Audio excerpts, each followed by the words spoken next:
من 1 محرم بيوتنا هي مضايف للزوار.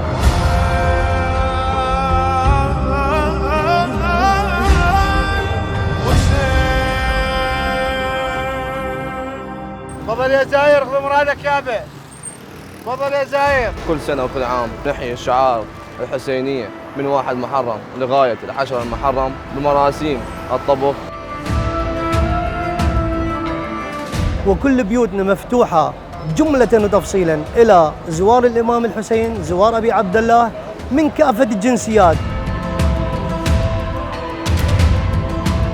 الحسين سلام الله عليه هو مدرسة، والمدرسة عامة، والكل يتعلم في هذه المدرسة. المدرسة ما تخص شخص أو ديانة أو مذهب، فيها ثقافات وفيها أخلاقيات وفيها قيم.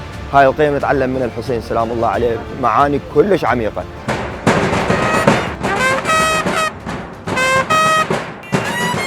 فالإمام الحسين ضحى من أجل المحبة ومن أجل التعاون ومن أجل التضحية، فالعراقيين كلهم يجتمعون بهذا اليوم في يوم 10 من محرم، ألا وهو يوم عظيم على كل العراقيين والعالم أجمع.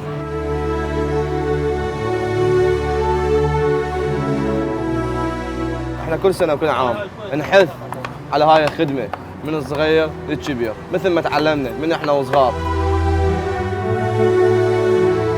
حقيقة الخدمة الحسينية هي متوارثة من جيل إلى جيل، من أجدادنا إلى آبائنا إلى أولادنا. هذه هو كله حقيقة إرث خدمة زوار أبا عبد الله. هو شرف عظيم نوهب أن أقدر أعتبره هو التوفيق إلهي.